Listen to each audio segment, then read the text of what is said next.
Bismillahirrahmanirrahim. Assalamualaikum warahmatullahi wabarakatuh. Mahasiswa yang sangat kami banggakan, pada hari ini kita melaksanakan perkuliahan yang ke-12, di mana kami mempertimbangkan untuk perkuliahan hari ini kita menggunakan rekaman yang eh, di-upload ke YouTube, kemudian mahasiswa bisa untuk mengikuti dengan menyaksikan tayangan di YouTube.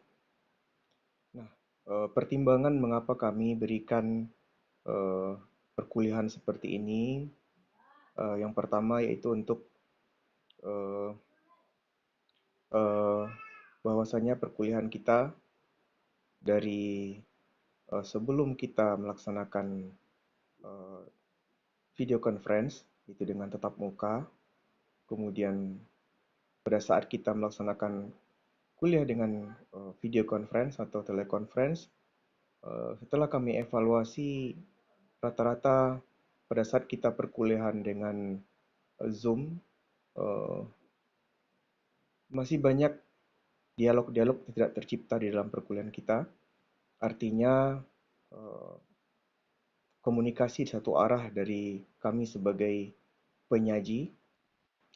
Nah, dalam hal ini, hal tersebut tentu akan sangat tidak efektif ya apabila kita eh, laksanakan seperti itu tanpa adanya interaksi pada saat kita Zoom. Nah, mengingat karena kondisi kita yang sangat terbatas pada kesempatan ini, dan mengingat bahwasanya kita merasionalisasikan dengan kondisi kita dalam suasana bulan Ramadan, makanya dalam hal ini kita laksanakan perkuliahan dengan rekaman yang akan kita upload ke YouTube. Nah, mahasiswa yang sangat kami banggakan, pada pertemuan sebelumnya kita telah melaksanakan ujian tengah semester, tepatnya itu di pertemuan yang ke-9. Nah, kemudian pada hari ini kita ambil eh, tema atau judul dari perkuliahan kita adalah evaluasi dari UTS, yaitu tentang penyusunan proposal skripsi. Nah, sebelumnya kita di pertemuan yang ke-10, yaitu tepatnya di hari pertama 1 Ramadan, di mana kami juga telah memberikan tugas kepada masing-masing mahasiswa untuk eh, menyampaikan keluhan dan saran terkait dengan perkuliahan yang telah dilakukan dengan metode online atau dengan jaringan video conference. Nah, dalam hal ini saya meminta kepada mahasiswa yaitu dari sikap atau pandangan mereka terkait tentang perkuliahan tersebut.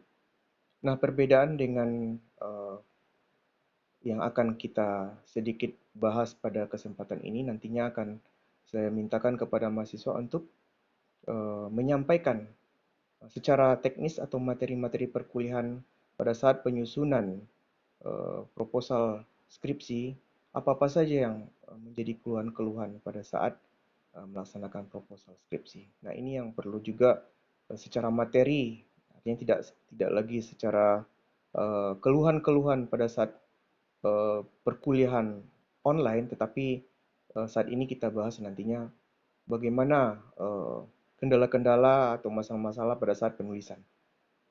Nah, mahasiswa yang sangat saya banggakan bahwasanya di pertemuan terdahulu kita telah UTS.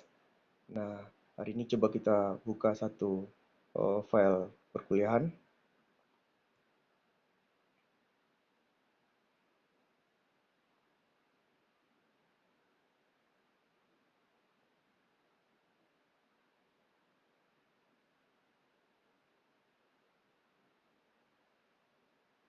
Nah, hari ini kita coba mengevaluasi ujian tengah semester yang telah kita laksanakan di pertemuan yang ke-9 ya. Nah, perlu mahasiswa ketahui bersama bahwasanya jangan pernah sepelekan tentang absensi. karena absensi adalah bukti nyata keseriusan, optimisme, dan disiplin kita dalam hadir dalam perkuliahan tersebut.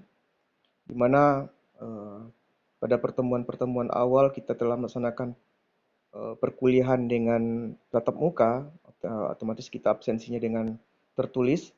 Nah, sejak kita melaksanakan perkuliahan secara online, kita melaksanakan absensinya dengan virtual, di mana absensi kehadiran perkuliahan kita itu dengan khusus untuk perkuliahan kita ini, yaitu dengan mengidentifikasi chattingan yang telah dibaca oleh masing-masing mahasiswa pada WA Group. Jadi artinya ketika mahasiswa telah membaca dari chattingan kami, secara tidak langsung mahasiswa telah kami anggap sebagai hadir di dalam perkuliahan tersebut. Nah, yang kedua bahwasanya mohon kepada seluruh mahasiswa lebih aktif dalam menanggapi, artinya respon cepat setiap diskusi kita atau chattingan yang ada di grup. Jadi jangan sampai kita tidak aktif ya di dalam merespon apa saja, apakah itu dari dosen maupun dari statement-statement mahasiswa yang lain. Kemudian yang ketiga yaitu kami memohon kepada masing-masing mahasiswa untuk tidak menjadi anggota pasif ya. Apa itu anggota pasif? Itu anggota yang telat baca. Kadang sudah masuk dalam Android-nya, namun telat dibaca. Artinya tidak terlalu menjadi perhatiannya untuk informasi-informasi terhadap perkuliahan kita ini. Atau bahkan tidak pernah merespon. Itu hanya sekedar penonton. Nah, itu sangat lebih tidak kita inginkan. Nah, jadi mohon kepada seluruh mahasiswa untuk lebih memperhatikan absensi kita.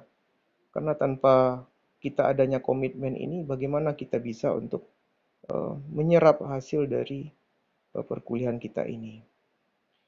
Nah, jadi perlu juga kita sedikit review yaitu tugas-tugas terdahulu, di mana di tugas-tugas terdahulu kita sudah ada 5 kali tugas ya, artinya beberapa keluhan dari mahasiswa kita bahwasanya banyaknya tugas ya. Sebenarnya kalau kita tidak memberikan tugas ya bagaimana kita untuk mengukur dari kemampuan masing-masing siswa. Nah, tugas yang pertama dulu bahwasanya kita telah memberikan itu tugas untuk menulis tangan dengan tulisan tangan, yaitu glosarium ya kata-kata penting masing-masing mahasiswa. Kemudian setelah itu mahasiswa menggabungkan ke dalam bentuk PDF, kemudian satu file PDF dikirim ke grup. Nah, tugas yang kedua yaitu nah, untuk tugas yang pertama ini sangat-sangat penting bagi kita bersama. Artinya kita saling-saling mengetahui tentang kata-kata penting tidak hanya dari kita juga dapat mengetahui dari glosarium atau kata-kata penting dari teman-teman yang lain. Artinya saling memperkaya. Nah, yang kedua, tugas yang kedua adalah kita memohon kepada mahasiswa untuk membuat fenomena dalam teknik ya, yang dapat diangkat menjadi topik penelitian. Jadi fenomena atau gejala-gejala yang dapat dilihat di teknik yang dapat diangkat menjadi topik penelitian.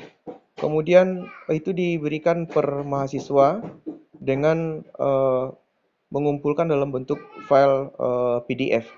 Kemudian yang ketiga adalah kita memohon kepada mahasiswa dengan tugas memberikan penjelasan ya tugas yang nomor 2 per mahasiswa dengan mengirimkan rekaman dalam bentuk audiovisual ke YouTube.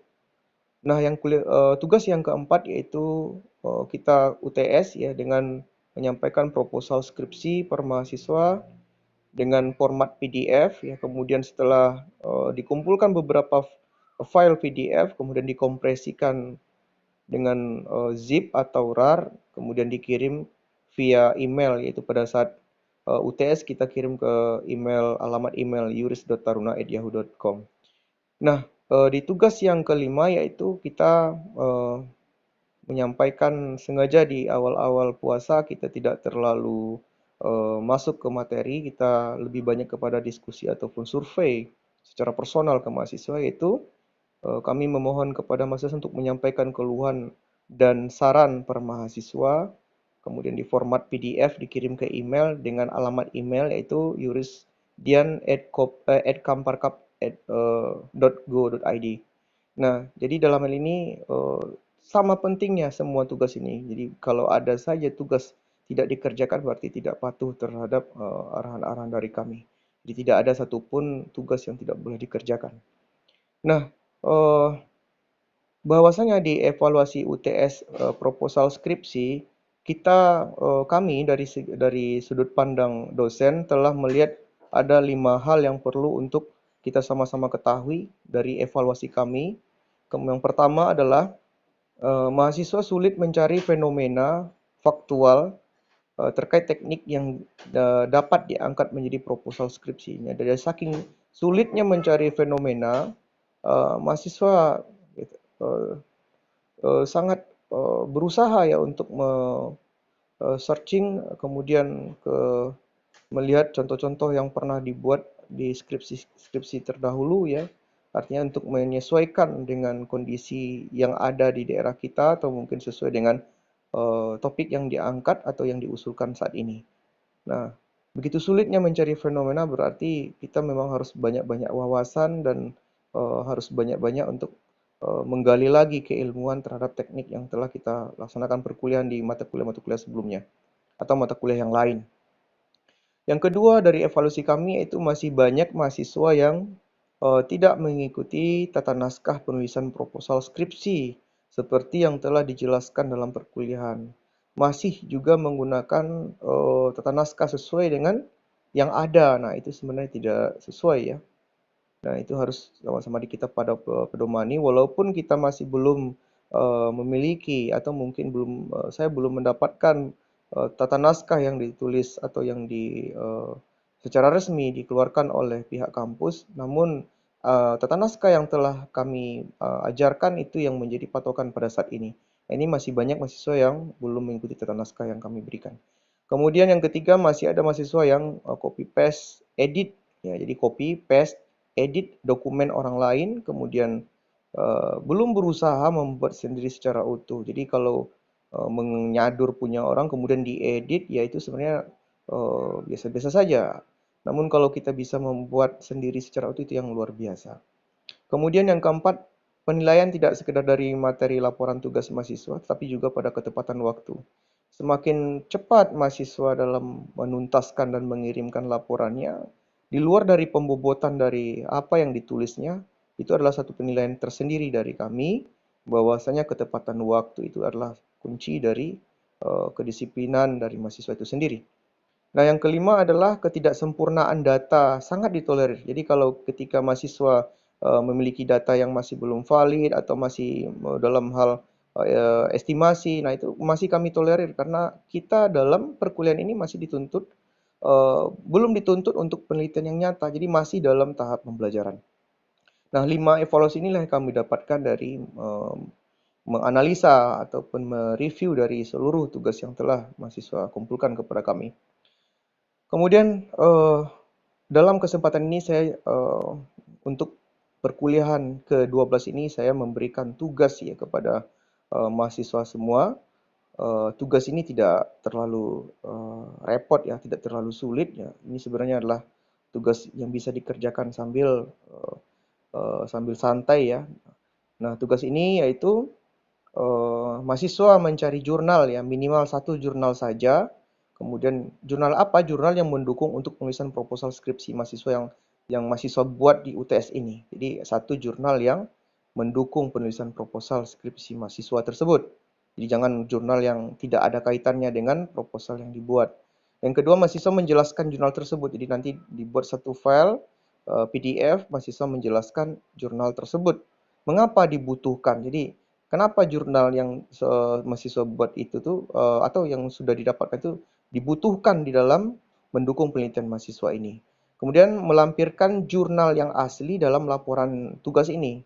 Nah, setelah didapatkan jurnal yang asli dan ditulis mengapa atau alasan mengapa jurnal tersebut dibutuhkan dalam mendukung penulisan mahasiswa, kemudian file tersebut dikompresi ke dalam format zip atau RAR dan dikirim ke alamat email yurisdian@kamparkap .go.id. Mohon jangan sampai salah alamat email, ya artinya salah mengirim alamat email berarti eh, tidak mengirimkan begitu dengan nama file, zip atau rar yaitu nama mahasiswa itu sendiri. Nah, tugas ini telah dikirim paling lambat 1 minggu ke depan, yaitu pada hari Jumat tanggal 15 Mei 2020, selambat-lambatnya pukul 15 WIB atau pukul 3 sore. Nah, itulah yang materi perkuliahan yang dapat kami sampaikan. Terima kasih atas perhatian mahasiswa. Kami akhiri dengan mengucapkan alhamdulillah, terima kasih. Assalamualaikum warahmatullahi wabarakatuh.